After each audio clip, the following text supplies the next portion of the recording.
This is probably superfluous, but that is not Craig Andrews. That is Vince Polsey. Thank goodness for small favors. Thank heavens for small favors. Welcome tonight to the historic reunion of the renowned Bud Widmer's Rube Band. This is the band's first performance since the 1976 Halloween parade, when our fearless leader served as Grand Marshal. You are witnessing history tonight, so just sit back and enjoy the show. For those of you who never heard this band, it truly is a horse of a different color.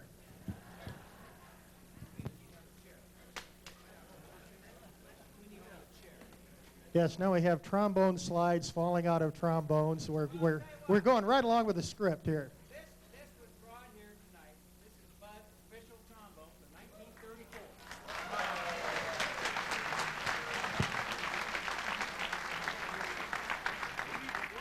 And his grandson brought it down here, but didn't tell me the stand was broke. Just push it down. And you went out of step.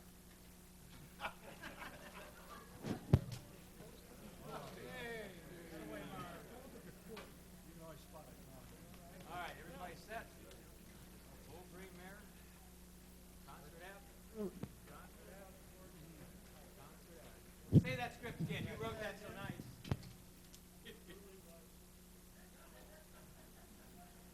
It truly was a horse of a different color.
Virgil Bud Widmer was born in 1894 in Defiance. He grew up with the town and kept it from outgrowing its love for a band concert. Thanks to Bud, hundreds of people enjoyed the fun of concerts and downtown parades. Bud's popular Rube Band spread joy and goodwill throughout Northwest Ohio and beyond, from the Great Depression to Watergate. There's a popular beer company slogan that says, "This Bud's for you." Tonight, in performing this reunion concert, the band would like to turn that slogan around and say, "This one's for you, Bud."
For those of you too young to have never known Bud, I feel a little bit sorry for you because there's never been a man that walked the face of the earth that was so forever young. He was never an old man. Bud learned to play the trombone when he was 12 years old. He and his father, John, played in several early Defiance bands, including the Elks Band, 6th Regiment Band, and East Side Band. This was in the days, folks, when every town had multiple bands. It's hard for us to imagine today, but that's the way it was. Bud started the Rube Band in 1934, the same year his father died. He had played with several groups at such events as firemen's picnics, but saw a need for a band to march in area parades. So he got a group of guys together, but when someone asked about uniforms, Bud just said, let's be different than everyone else. We don't need uniforms. We can just rube up. And the rest, as they say, is history.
The band was best known for playing at area events such as firemen's conventions, the Bryan Jubilees, county fairs, town fairs, and other events. Bud once stated that the band had played in every town within a 50-mile radius of Defiance. In 1957, the band was invited to play as the King's Band for the Mardi Gras in New Orleans. The band took a bus from Defiance to Cincinnati, then took the train to New Orleans. Garrett "Shinny" James, the band's bass drummer from Hicksville, and I might add a real piece of work, had his luggage misplaced by train workers on the way down and had to wear the same change of clothing for the entire trip. The band was very well received in New Orleans, especially when they played at the Veterans Hospital and the Children's Hospital. They were also informally adopted by the New Orleans police and fire departments, whose members accompanied them during most of their stay there. They stayed in a railroad car. Yeah, maybe there is some other reason for that. They marched 2 parades in one day, one 12 miles and the other 8 miles. By that time, Shinny James was starting to smell pretty good.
Bud carried the band's music in a large box, and he passed out the music at every performance.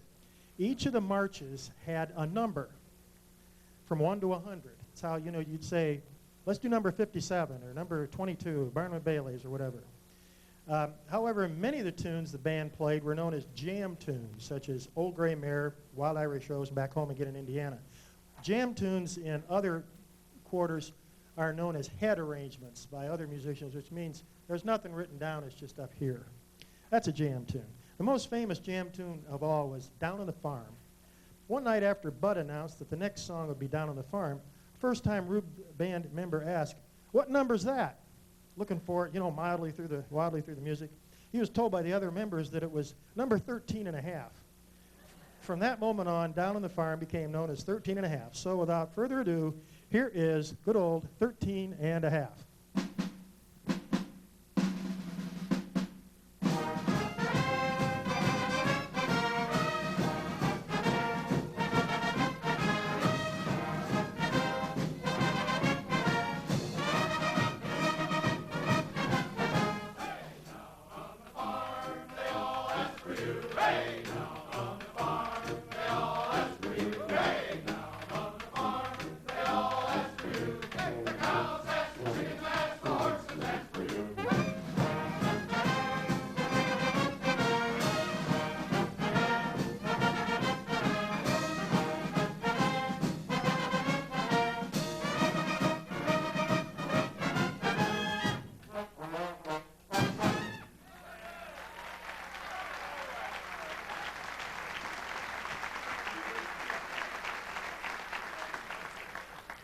Dr. J.G. Jake Klein was born in Danville, Illinois in 1887, but lived 56 of his 59 years here in Defiance. He was a chiropractor here for 25 years. He was also a charter member of the East Side Band, playing baritone horn and at times directing. As a composer, he published 5 marches and several other compositions. During the 1940s, the Defiance High School Band featured some of his marches, and Jake was often invited to serve as guest conductor. More recently, the DHS Band performed his most famous march, The Booster, in the late 1970s. Dr. Klein died in 1946 and is buried in Riverside Cemetery. His surviving family in Defiance are a niece, Mary Jane Davis, and 2 great nieces, Ann Essex and Karen Rath. On this historic night, the band will now perform Dr. Klein's second most famous march, entitled Freedom's Defiance.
I bet you didn't know that somebody from Defiance could write a march like that, huh?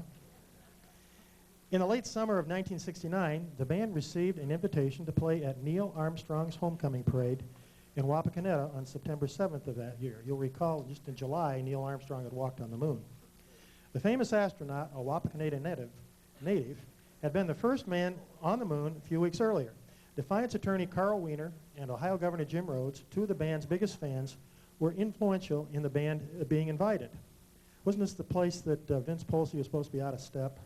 Was that the one before he got his PhD? Oh, okay. All right. Tell him about the picture. What picture? Everybody was out of step. Oh, The yes. only guy was in. Yes, according to our, yes, They got it backwards. yes. Yes, you all know someone like this, don't you? Everybody's wrong but them? Yeah. Yeah, PhD in music, that's what causes that. Yes. Besides the Wapakoneta High School band, the only two bands invited to play that day were the Purdue University Marching Band, and why do you suppose that was? Huh? Neil's alma mater, and Bud Widmer's Rube Band. Take it away, Dr. Polson. Stay in step this time.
That's a jam tune.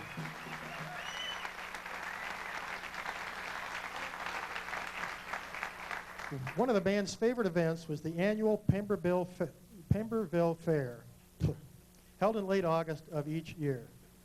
For the band, the event consisted of a parade in the early afternoon and an evening concert. Now, in between, that's okay. The band members spent their time at local watering holes playing jam tunes while being treated to free beer.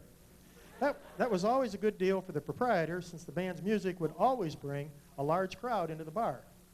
Sometimes a few band members would be feeling no pain by the start of the evening concert, but it always seemed like the band sounded even better with a few beers in them.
Bud would be proud of that. Another favorite jam tune was Won't You Come Home, Bill Bailey. This song featured a vocal solo by Ross Washy McBride, a member of the Rube Band percussion section. He owned a laundromat in Bryan, hence his nickname Washy.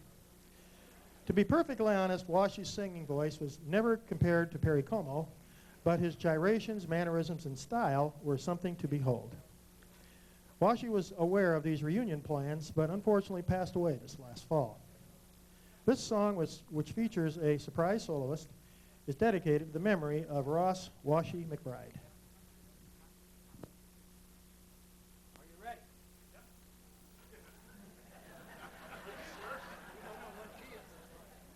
We're freaking out. If you don't like the key, stop us, and we'll start over again. Yeah, right. Ready? And now.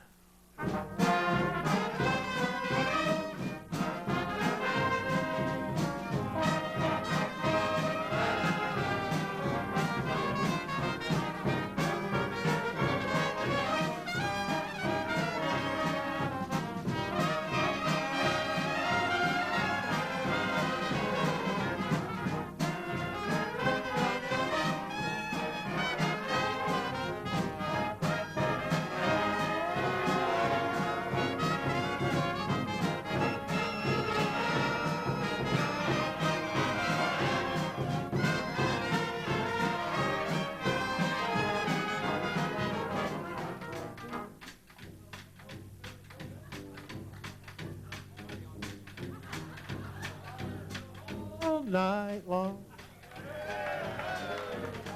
I'll do the cooking, honey. I'll pay the rent. You know I've done you wrong. Remember that rainy evening I threw you out with nothing but a fine-tooth comb. I know that I'm to blame. Now ain't that a shame? Oh, Bill Bailey, won't you please come home?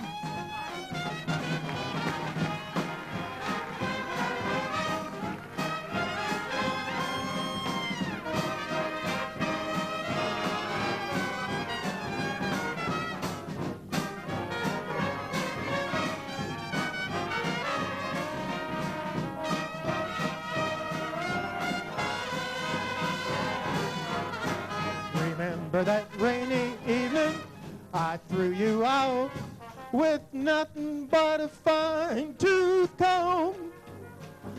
I know I'm to blame now. Ain't that a shame? Bill Bailey, won't you please come home?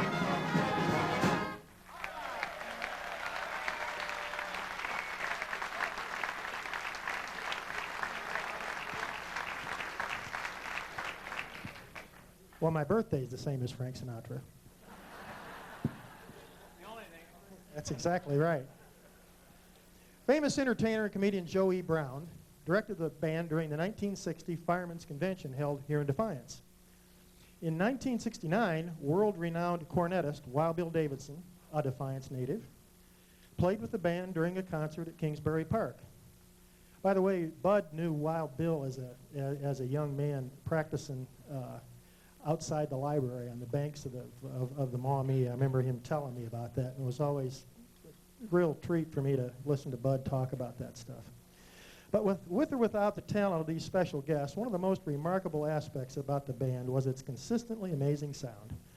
This band may have looked like a bunch of clowns and hobos, but once Bud gave the first downbeat, it was clear that this band knew how to play. People would walk away from Rube Band concerts saying, not only were these guys good entertainers, they were good musicians too.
You know, in the trio, hey, Muggs, in the trio of that march, I had a flashback where you guys were playing that of Bus. When he would be in the drum section when we do that march, Bud's brother Bus, it was just a whole different level that Bus brought to that thing. Great. Sorry you guys, some of you guys missed that.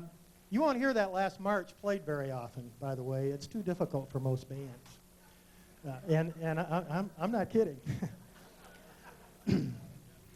I was 15 when Bud first asked me to play with the Rube Band. As a Defiance kid from a family in which music was very important, I, of course, knew all about the Rube Band, and I was thrilled to be asked to play with them.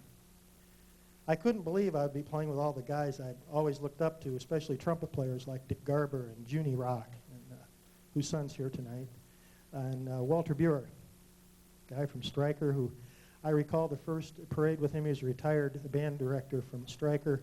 He's a pretty big guy, and I recall him walking in the parade, playing his trumpet with his right hand and holding his hernia in with his left hand.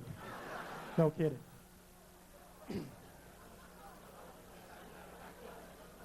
Should I have not said that? It's true. I mean, the truth prevails. But I just couldn't believe I was going to be playing with these guys. And in later years, after graduating from the Indiana University School of Music, I had the opportunity to play for a while with the United States Navy Band in Washington, the Woody Herman Band, the Glenn Miller Band, various Las Vegas hotel show bands, and other well-known musical groups. But I want you all to know, here and now, that for sheer musical joy, none of these experiences came close to playing in Bud Widmer's old Rube Band.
Tiger Rag. The Tiger Rag.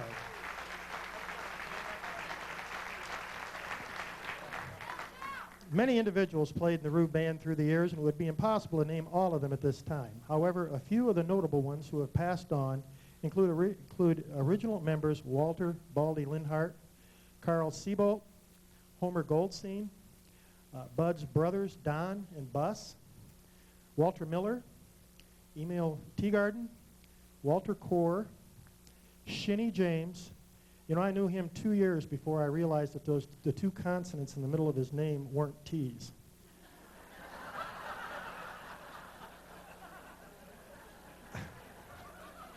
Martin Schmunk and the aforementioned Walter Buer. The first drum major was Alex Tomey, but another memorable person who also served in that capacity was Mike Schultz. Schultz, a former Defiant City fire chief, was known for carrying a toilet plunger as his baton, which he twirled to the delight of all. Other band members who have passed on include Vic Rufer, Walt Jackman, Doc Tittle, Fred Danner, Herman Reese, Chuck Johnson, Bob Reddick, Gail Leach, Roy Rock, Bill Arnold, and most recently, Ross McBride, Washi last year, and trumpet player Jack Cooper and tuba player Bob Bicken, which had just been in the last couple of months. Another integral part of the band was Bud's longtime sidekick and soulmate, Helen Widmer.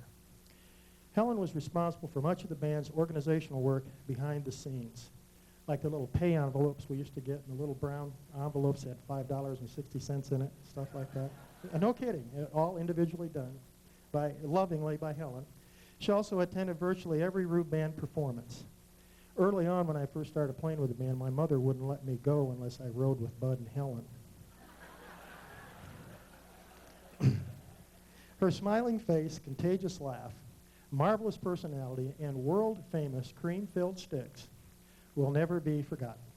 This next song is dedicated to the Rube Band's Saints of the Past, Bud and Helen Widmer, and all the past members who have gone before us. They live in our hearts, and tonight they are here in spirit, all of them, smiling as we play this song.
Ah, yes, the Saints.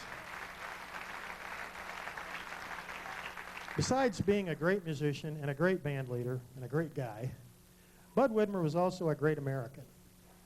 He loved his country from sea to shining sea. He was proud to be an American. He wasn't afraid to hide it. He wasn't afraid to hide it. He wasn't afraid to show it. What are you writing for me here, Jack? Jeez. I'm going to say that again. He was proud to be an American and wasn't afraid to show it. Yes. I think you're dyslexic, Jack. In the true patriotic spirit of Bud Widmer, and in tribute to all living and deceased veterans of the past, and in special appreciation to our soldiers, sailors, Marines, airmen, and Coast Guardsmen currently serving our great nation around the world, we close this concert with the greatest march ever written, John Philip Sousa's Stars and Stripes Forever.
Are we done?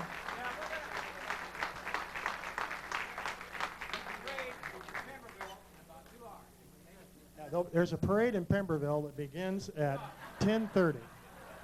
If you'd like to see a repeat performance, we'll see you there.